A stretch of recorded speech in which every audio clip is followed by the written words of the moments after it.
So it's just going to be a couple of questions about, you know, how you got into fly fishing. Nothing personal. Nothing personal.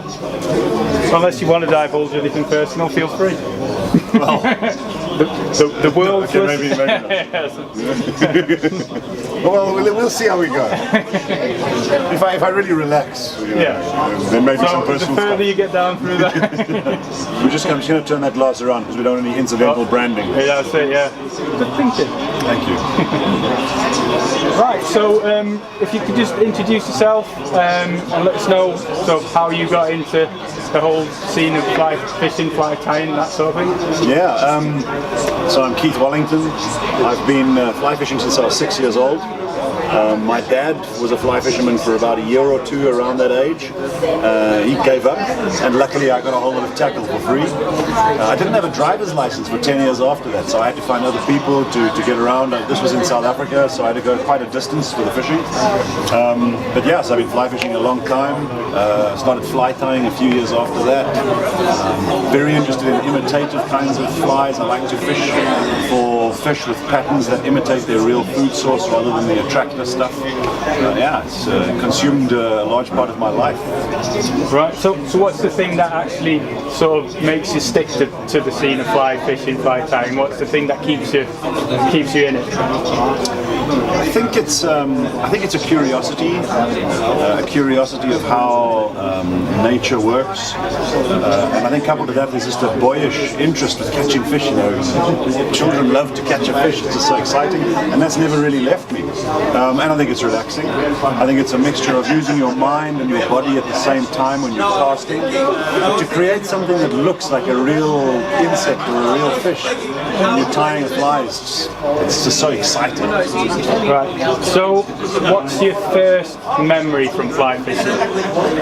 My first memory from fly fishing is my brother catching a trout on a fly before I'd managed to achieve it yet. It was in our first weeks of trying. And what was amazing was actually knowing that it works. Seeing my brother standing next to me and pulling the fly, and all of a sudden, we were like, wow, this actually works. It was magic. So, what's your favourite type of water to fish, or your favourite place to fish? I love rivers. I've caught hundreds of species of fish in fly fishing and salt from when I was a little boy. But I think rivers. I think moving water. So rivers, colder water, mainly for salmonids, so trout, grayling, definitely my favourite. But I love the salt. But I think moving water, rivers, small, big, amazing. So what's your most, your most fun memory from fishing? I'm 41, I've been fly fishing since I was 6. There's a lot of memories there. So many good memories.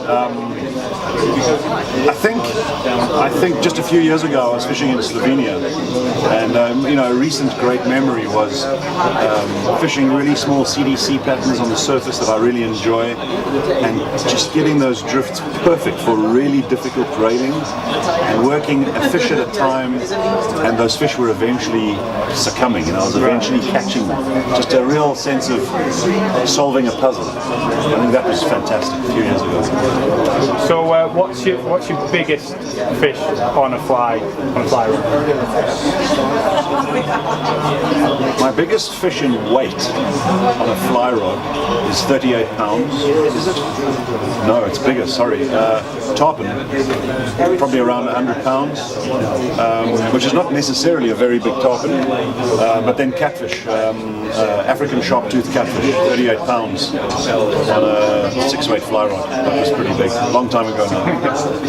So just getting into more about the fly tying itself. What's your favourite style of fly to tie? Or what is the favourite fly favourite style? I love imitator fly tying, and I've done the super realistic stuff, the art flies, which is really interesting. What I really enjoy is focusing on the fish that I'm going to catch, the species I'm going to catch, understanding what they feed on and how and when, and then producing an imitation of that insect. But I like to call it fishable realistics. So flies that don't take more than 5, maybe 10 minutes, but are really a very good, accurate representation of the actual insect or fish that I'm imitating. So imitation is my key thing. Right, okay. So is there any materials that you particularly like to work with? CDC. CDC. I love lots of materials, but I'm a full-blown CDC addict. I have pillowcases full of the stuff I love. Is there any particular like hooks, brands of hooks that you particularly enjoy tying on? Well, I'm South African and spent most of my life living in South Africa. I live in England now, and my family is all English, so I kind of came back, I suppose, but I was born in South Africa. And there's a guy in South Africa that developed a brand of hooks called grip hooks, and Arno Loofsche is his name, and he and I have collaborated quite a lot on his hooks over the last 10-15 years, and they're great hooks. They suit me well, maybe because I've spent so much time with them. It's a very good range of hooks. The quality of the metal, the way they're put together, they feel right when I'm tying with them. I use lots of other types of hooks, but I think the grip brand of hooks is a really, I love the brand.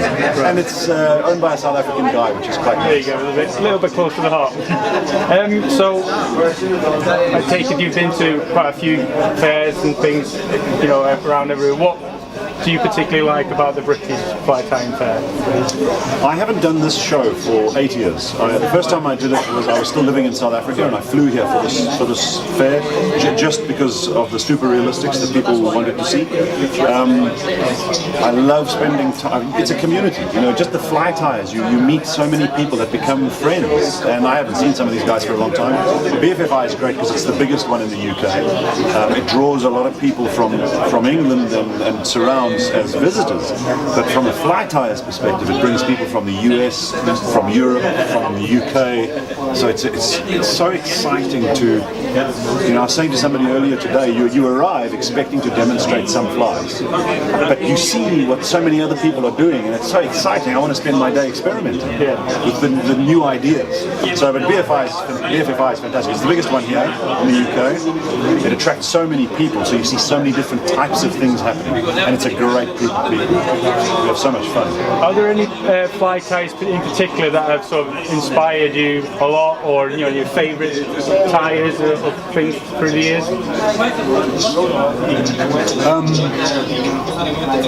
I suppose in terms of a kindred spirit more than an influencer, because I'm self-taught. So but my fly fishing and my fly tying I figured it out myself. So by the time I was really consuming books, I'd already sort of been set in my own abilities. But I think Oliver Edwards inspires me because he